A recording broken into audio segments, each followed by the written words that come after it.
जरूर तो चलिए आज के वीडियो में थोड़ा सा आपको हम दिखाते हैं कि फीमेल रिप्रोडक्टिव सिस्टम क्या होता है। ठीक है, इसके बाद वाले वीडियो में हम आपको मेल रिप्रोडक्टिव सिस्टम वहाँ पे पूरी डिटेल से आपको समझा देंगे। ठीक है, यहाँ पे देखते हैं पहले फीमेल रिप्रोडक्टिव सिस्टम क्या होता है, इसकी क्या प्रक्रिया होती है, कैसे एक युग्मक अर्थात ठीक है एक एम्ब्रियो का एक बच्चे का निर्माण होता है। अभी सारी डिटेल अभी इसमें हम देखेंगे। तो सबसे पहले अगर देखेंगे फीमेल रिप्रोडक्टिव सिस्टम का अगर फिगर देखेंगे तो कुछ इस तरह से दिखेगा। फीमेल जो रिप्रोडक्टिव सिस्टम होता है वो इस तरह से दिखेगा, जिसमें हमने कल वाले वीडियो में आपको बता दिया था कि इसमें दो ओवरी होता है। ओवरी कितने होंगे? दो ओवरी होंगे। इसका अगर स्ट्रक्चर फॉर्म देखेंगे तो कुछ इस तरह से स्ट्रक्चर फॉर्म होगा। ठीक है, यहाँ पे कितने ओवरी होंगे? ओवरी कितने हो जाएंगे? दो ओवरी हो जाएंगे। कितने ओवरी? दो ओवरी। ठीक, ये हमारा क्या हो जाएगा? यूटेरस हो जाएगा। क्या हो जाएगा? यूटेरस। यूटेरस मतलब गर्भाशय। और यहाँ पे हमारी हो जाएगी वजाइना। क्या हो जाएगी? वजाइना। ठीक है, ये क्या हो जाएगी? वजाइना। तो यहाँ पे हम फीमेल रिप्रोडक्टिव सिस्टम में देखेंगे तो इसमें हमने आपको बताया था कि दो ओवरी, ये साइड साइड में दोनों क्या दिख रहे हैं भैया? ओवरी है। ओवरी मतलब अंडाशय। क्या है? अंडाशय। अच्छा, अंडाशय क्यों कहते हैं अर्थात ओवरी क्यों कहते हैं? क्योंकि इसमें अंडाणुओं का निर्माण होता है। इसमें किसका निर्माण होता है? अंडाणु का निर्माण होता है। किसका निर्माण होगा भैया? अंडाणु का निर्माण होगा। किसका निर्माण? अंडाणु। अंडाणु को हमने बता दिया था इंग्लिश में इसे ओवम कहते हैं। क्या कहते हैं? ओवम की कुछ लोग इसे ओव्यूम भी कहते हैं। क्या कहते हैं? ओव्यूम या ओवम। अच्छा, एक चीज हमने आपको अभी इसमें नहीं बताया है कि फीमेल रिप्रोडक्टिव सिस्टम हम पढ़ रहे हैं तो इसके अध्ययन को गायनेकोलॉजी कहते हैं। जैसे अभी हमने जितनी भी चीजें आपको पढ़ाई उन सारे अध्ययन को कुछ ना कुछ कहा जाता था। ठीक है, अभी हमने आपको हाल ही फिलहाल में किडनी पढ़ाई है, किडनी के अध्ययन को कहा जाता था नेफ्रोलॉजी। उसी तरह से जो फीमेल रिप्रोडक्टिव पार्ट हम पढ़ रहे हैं इसके अध्ययन को गायनेकोलॉजी कहा जाता है। क्या कहते हैं? गायनेकोलॉजी। और इसमें एक बात हम देखेंगे मेल रिप्रोडक्टिव सिस्टम तो उसके अध्ययन को एंडोलॉजी कहा जाता है। क्या कहता है? एंडोलॉजी। चलिए इसमें थोड़ा सा देखेंगे तो इसमें कितने ओवरी? ये एक ओवरी हो गई, ये एक ओवरी हो गई। दो ओवरी हमने बता दिया था। हिंदी में अंडाशय कहते हैं। इसमें ज्यादा कुछ समझने वाली बात नहीं है। ठीक है, हिंदी में क्या कहेंगे? अंडाशय कहते हैं, इंग्लिश में ओवरी कहते हैं। इस ओवरी में क्या बनता है? अंडाणु ओवम बनते हैं। क्या बनते हैं? ओवम। अच्छा, किससे किस एज में, किस एज में बनना स्टार्ट होंगे? तो 10 से 12 की एज में। ठीक है, 10 से 12 की एज में बनना ये स्टार्ट होते हैं। ठीक है, स्टार्ट। यहाँ तक हमने आपको पूरी डिटेल से बता दिया। अब थोड़ा इसमें बारीकी से जानने वाली बात ये है कि इसमें हम लोग देखेंगे कि जो यूरिथ्रा का मार्ग होता है, यूरिनरी जो यूरिथ्रा को बाहर ले जाने के, यूरिन को बाहर ले जाने के जो यूरिथ्रा होता है उसके लिए एक अलग सा मतलब कह सकते हैं कि एक होल होता है। ठीक है, जबकि अगर फीमेल बॉडी में देखेंगे तो वहां से एक ही होल से हमारा ये यूरिन भी जाता था और स्पर्म भी, उसी से दोनों जाएगा।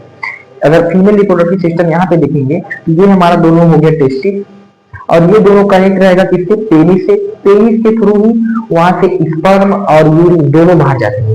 लेकिन फीमेल रिप्रोडक्टिव सिस्टम में अगर देखेंगे तो यहाँ पे यूरिन पे जाने के लिए दूसरा मार्ग रहेगा और ओवम अंडाणुओं को जाने के लिए एक दूसरा मार्ग रहता है। अर्थात कह सकते हैं कि फीमेल रिप्रोडक्टिव सिस्टम में दो होल देखने को मिलेंगे और मेल रिप्रोडक्टिव सिस्टम में देखेंगे तो एक ही होल होता है। ठीक है, इसमें एक चीज देखेंगे कि अंडाशय, अंडाशय में क्या बनते हैं भैया? अंडाणु बनते हैं। क्या बनते हैं? अंडाणु। अंडाणुओं में एक चीज और समझने वाली बात है कि अंडाणु महीने महीने में बनते हैं। अर्थात जैसे जब फर्स्ट टाइम आपका शुरू होगा तो इस वाले में बनेगा। फर्स्ट टाइम मान लीजिए इसमें भी बन सकता है, लेकिन आप ये समझना है कि आपको दोनों ओवरी में एक साथ अंडाणु नहीं बनते। जब भी बनेगा तो एक ही होगी। फर्स्ट टाइम हमने मान लिया इसमें बन गया, फर्स्ट टाइम इसमें। तो ये जो 4 वीक का ये अपना इनका साइकिल होता है कि 4 वीक के बाद ये क्या होते हैं, इस ये ओवरी डेड होते हैं, मतलब इस ओवरी में जितने भी ओवम है ये सब डेड हो जाते हैं और ये दूसरी ओवरी में बनना स्टार्ट हो जाते हैं। ठीक है, तो कितने वीक का प्रोसेस होता है इनका? 4 वीक का प्रोसेस। कितने वीक का प्रोसेस होगा? 4 वीक का प्रोसेस होता है। और ये 4 वीक में देखेंगे तो हम लोग लगभग कह सकते हैं 28 दिन या 1 महीना। 1 महीना 28 दिन या 1 महीना होता है। ठीक है, यहाँ तक क्लियर कर लीजिएगा भैया कि 4 वीक का मतलब 28 दिन या 1 महीने का लगभग ये साइकिल होता है। अब इसको बारीकी से समझने के लिए हमको क्या देखना पड़ेगा कि अभी हमने बताया कि 2 ओवरी होते हैं। कितने ओवरी? 2 ओवरी। ओवरी में क्या बनता है? अंडाणु बनते हैं। अंडाणु को इंग्लिश में ओवम कहते हैं। ये ओवम किस लिए बनते हैं? ताकि एक नया संतान उत्पन्न हो सके, एक नई बेबी आ सके, एक नया चाइल्ड आ सके, उसकी उत्पत्ति के लिए ये ओवम बनना स्टार्ट होते हैं। इस एज में तो 10 से 12 की एज में, इस एज में 10 से 12 की एज में ये जब बनना स्टार्ट होंगे तो कितने वीक का हमने प्रोसेस आपको बताया है कि 4 week, 1 week, 2 week, 3 week, 4 week, ये प्रोसेस ये चलेगा। अच्छा, पहले वीक में अभी ये बनना स्टार्ट होते हैं, पहले वीक में अभी ये बनना स्टार्ट हुए हैं। तो जब स्टार्ट होने के बाद कुछ अंडा जब ये बन जाते हैं तो बनने के बाद यहाँ फाइलोपियन ट्यूब, इस वाली नली को हम लोग फाइलोपियन नली का कहते हैं। क्या कहते हैं? फाइलोपियन ट्यूब कहते हैं, हिंदी में फाइलोपियन नली का कहेंगे। ठीक है, अंडवाहिनियां भी कहते हैं। क्या कहते हैं? अंडवाहिनियां, क्योंकि अंडाणुओं का वहन करती है, अंडाणुओं को क्या करती है? वहन करती है, इसलिए इसे अंडवाहिनियां कहते हैं। वाहिनियां क्या कहते हैं भैया? तो अंडवाहिनियां कहती हैं। ठीक है, यहाँ तक कोई दिक्कत नहीं। अच्छा, हमने बता दिया कि ये कितने वीक का प्रोसेस है? 4 वीक का प्रोसेस है। जो फर्स्ट वीक होगा, यानी जब अभी हमारा पीरियड कह सकते हैं, एक तरह से क्या कह सकते हैं, पीरियड अभी समझ लीजिए किसी की खत्म हुआ, लास्ट डेट हुई, तो जो अभी पीरियड खत्म होने के बाद जो फर्स्ट अभी हमारा स्टेप आएगा, यानी जो पहला वीक रहेगा, जो पहला वीक रहेगा, पहला वीक में हम लोग देखेंगे थोड़ा सा कि ओवम बनने के बाद यहाँ फाइलोपियन ट्यूब में इंतजार करते हैं। ओवम बनने के बाद जब ओवरी ओवम बना देती है तो हल्का सा प्रेशर करती है, हल्का सा ओवम को क्या कर देगी? प्रेशर, प्रेशर मतलब धकेल देगी। और जब ओवरी अंडाणु को धकेलते हुए आगे, तो ये आगे फाइलोपियन नलिका में जाके इंतजार करते हैं। लेकिन उन जो ओवम के पास कोई एनर्जी, कोई फ्रुक्टोज या कोई माइटोकांड्रिया ऐसा कुछ नहीं होता है जिससे ये मूवमेंट करके आगे जा सके। तो ये इनके पास कुछ है ही नहीं, ये मूवमेंट करके आगे नहीं जा पाते हैं। जबकि अभी हम आपको बताएंगे तो इसमें टेस्ट मेल रिप्रोडक्टिव सिस्टम है, वहां पे जो स्पर्म बनते हैं इनके अंदर, उनके अंदर मूवमेंट होता है। ठीक है, अभी जब उसको पढ़ाएंगे तो आपको सारी चीजें क्लियर हो जाएंगी। लेकिन अभी पहले फीमेल रिप्रोडक्टिव सिस्टम समझिए। तो ये जब पहले फर्स्ट वीक में जाएंगे, अभी ये बहुत ही कम मेच्योर होती है। मेच्योर का मतलब अभी ये उतनी बढ़िया से मेच्योर नहीं हो पाए हैं ताकि ये अपने नए बच्चे को जन्म दे सकें। ठीक है, यानी अभी कमजोर है, बहुत नाजुक है इनका ओवम, तो अभी नए बच्चे को जन्म देने योग्य नहीं है। तो अगर फर्स्ट क्या कह सकते हैं कि फर्स्ट वीक में अगर ये महिला जिसमें अभी ओवम बनना स्टार्ट हुआ है, अगर फर्स्ट वीक में किसी व्यक्ति के साथ संबंध बनाती है और उस व्यक्ति का स्पर्म यदि उनके वजाइना से होकर यूटरस में आता है, यूटरस में होने के बाद वो धीरे धीरे स्पर्म कहाँ चला जाता है?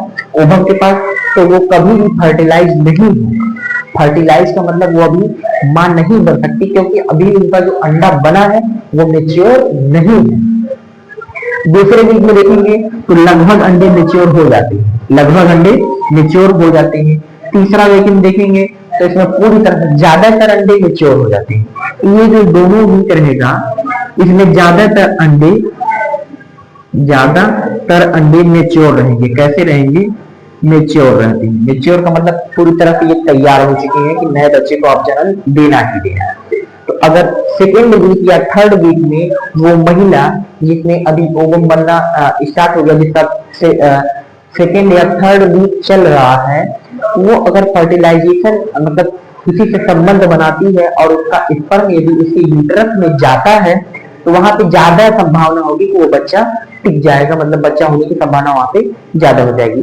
लेकिन अगर लास्ट वीक में हम लोग देखेंगे, लास्ट वीक में क्या होता है कि इसमें वीक में ये धीरे धीरे अंडाणु बढ़ने लगते हैं।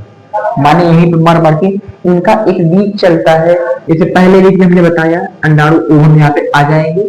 अगर उसमें स्पर्म आया तब तो अच्छी बात है, अगर स्पर्म नहीं आता है, स्पर्म का इंतजार करते हैं, स्पर्म नहीं आएगा तो 1 वीक में ये डेड हो जाएंगे। 1 वीक में क्या हो जाएंगे? डेड हो जाएंगे। दूसरे वीक में आप देखेंगे जब नया अंडाणु फिर से बन के आ गए, वो भी इंतजार कर रहे हैं अंडे का। अरे स्पर्म का अगर आए तो उससे मिले फर्टिलाइजेशन हो, तो वो भी नहीं हो पा रहा, ये भी दूसरे वीक वाले अंडे भी डेड हो जाएंगे, तीसरे वीक के भी अंडे धीरे धीरे डेड हो जाएंगे।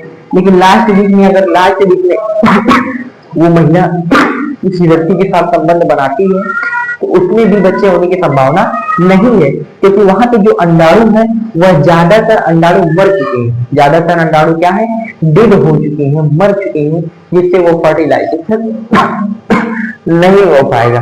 ठीक है, यहाँ तो कोई दिक्कत नहीं, मैं बता दिया आपको कितने दिक्कत होते, यानी अगर नए बच्चे को जन्म देना है तो सेक्सुअल संबंध, ठीक है, सेक्सुअल संबंध कब बनाना चाहिए, दूसरे से तीसरे वीक, यानी पीरियड जब खत्म हो तो पीरियड खत्म होने के दूसरे से तीसरे वीक में उसको संबंध बनाना चाहिए, जिससे उसमें बच्चे होने की संभावना ज्यादा रहती है। फर्स्ट वीक में उतना ज्यादा नहीं रहेगी, ना कि लास्ट वीक में ज्यादा रहेगी, ये सेकेंड और थर्ड वीक में संभावना ज्यादा होती है। ठीक है, इस नली को हमने क्या बताया है आपको, फैलोपियन ट्यूब बोला जाता है। क्या बोला जाता है, फैलोपियन ट्यूब। एक क्वेश्चन पूछा है कि क्या नाम है, युग्म क्या ओवम और स्पर्म का निषेचन, फर्टिलाइजेशन कहाँ होता है, तो इसी फैलोपियन नलिका में, इसी फैलोपियन नलिका में होता है। ठीक है, यहाँ तक कोई दिक्कत नहीं है। इसमें हम लोग देखेंगे थोड़ा सा,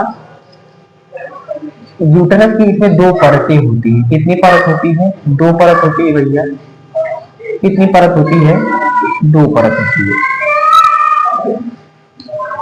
देख सकते हैं, तीन परत होती है। तो इसमें क्या होता है, ये बीच में हमारा क्या है, यूटरस है, यूटरस, जिसे हिंदी में गर्भाशय कहते हैं। क्या कहते हैं, गर्भाशय कहते हैं। यूटरस को हिंदी में क्या कहते हैं, गर्भाशय। जब यहाँ पे कोई स्पर्म इंटर होता है वह दौड़ के भागेगा पहले किसके पास, ओवम के पास। ओवम से जब वो फर्टिलाइज हो जाएगा तो जो जाइगोट बनेगा, जो युग्मक बनेगा, जो युग्मनज बनेगा, वह कहाँ जाएगा, फिर इसी यूटरस में आ जाता है, और यहीं पे उस बच्चे का पालन पोषण खूब बढ़िया से होता है। लेकिन इसमें देखेंगे पीरियड से ब्लड क्यों होता है, ये समझने वाली बात है।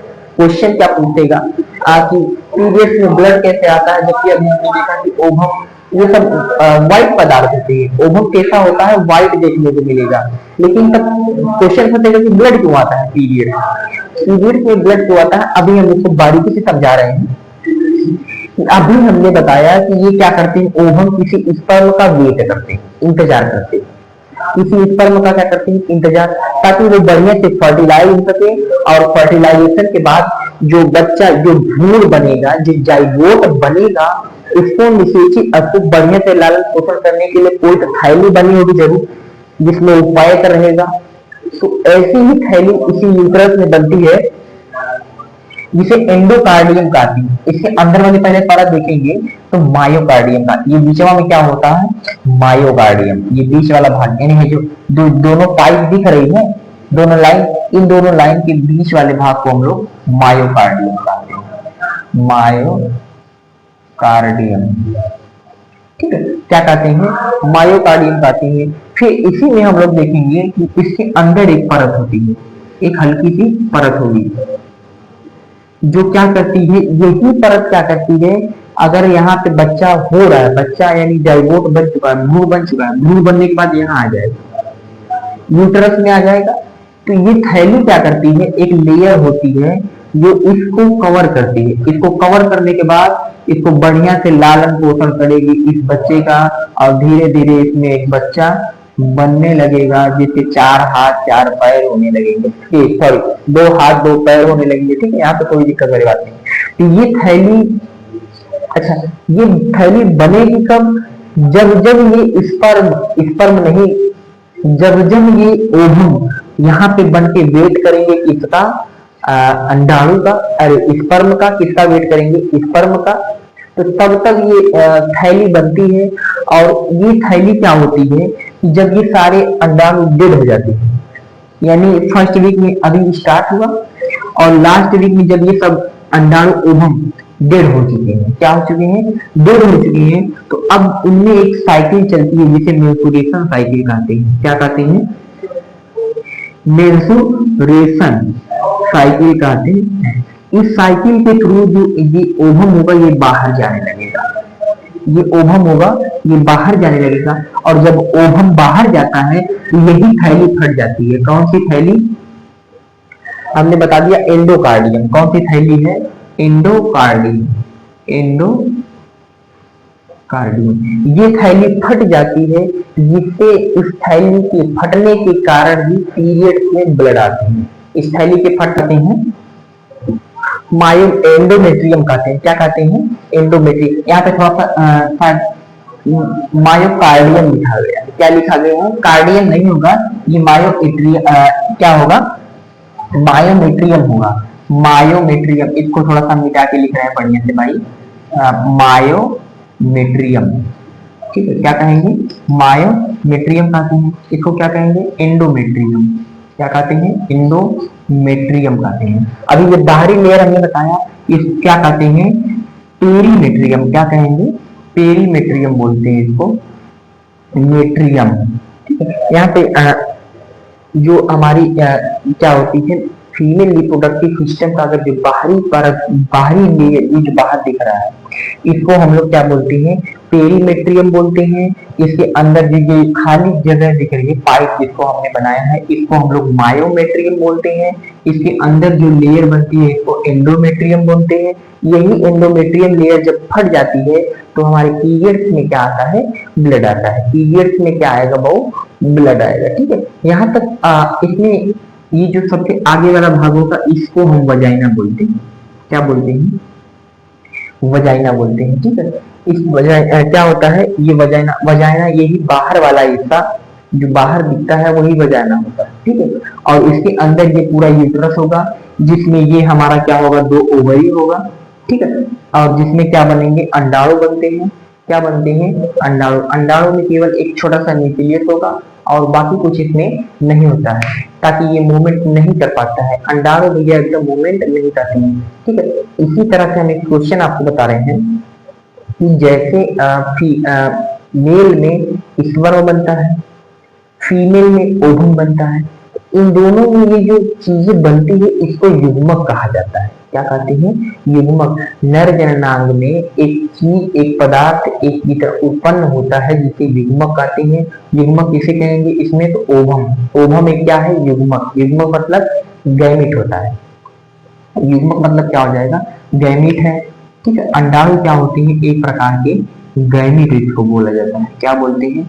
गैमीट, ठीक है। और इसके बाद थोड़ा सा देखेंगे, ये कैसा गैमीट है? ये फीमेल गैमीट है। इसको क्या बोलेंगे? Female gamete. जो मेल में स्पर्म बनेगा उसे मेल गैमीट कहेंगे, उसे क्या कहेंगे? Male gamete. और ये गैमीट जब आपस में मिलते हैं तो जाइगोट बनाते हैं। क्या बनाते हैं? जाइगोट, जिसे हिंदी में क्या कहा जाता है? युग्मनज कहा जाता है। यही युग्मनज जब धीरे धीरे यूट्रस में इनका विकास होता है, धीरे धीरे यूट्रस में ये बढ़िया से इनका विकास होगा, तो उसे एम्ब्रियो कहा जाएगा, हिंदी में भ्रूण कहा जाएगा। यही भ्रूण 9 मंथ के बाद एक चाइल्ड, एक बेबी को एक कन्वर्ट कर देता है, ठीक है। जब भी बच्चा अभी माँ के पेट में, तो उसको एम्ब्रियो ही बोलेंगे, ना कि उसको बच्चा। लेकिन जब वो पैदा हो जाता है उसको एक बच्चा बोलते हैं, ठीक है। पेट में रहेगा तो एम्ब्रियो यानी भ्रूण कहा जाएगा, ठीक है। यहाँ पे फीमेल रिप्रोडक्टिव सिस्टम आपको समझा दिए हैं। इसके बाद थोड़ा सा देखेंगे मेल रिप्रोडक्टिव सिस्टम क्या होता है। तब तक अगर आप इसका एक स्क्रीनशॉट लेना चाहें तो ले सकते हैं। थोड़ा सा हम इसको क्या करेंगे, अभी आपको अगर नहीं समझ में आया तो अभी हम इस पे एक और वीडियो डालेंगे, जिसमें male reproductive system, female reproductive system दोनों एक ही में पढ़ाएंगे, और वहां पे रिवीजन बढ़िया से हो जाएगा। फर्स्ट टाइम में हो सकता है कि नहीं समझ में आया हो, लेकिन सेकेंड टाइम जब रिवीजन कराएंगे तो वहां पे क्लियरली हमारी गारंटी है कि आपको आना ही आना है, ठीक। चलिए धन्यवाद। अगर आप इसका स्क्रीनशॉट लेना चाहें तो ले सकते हैं।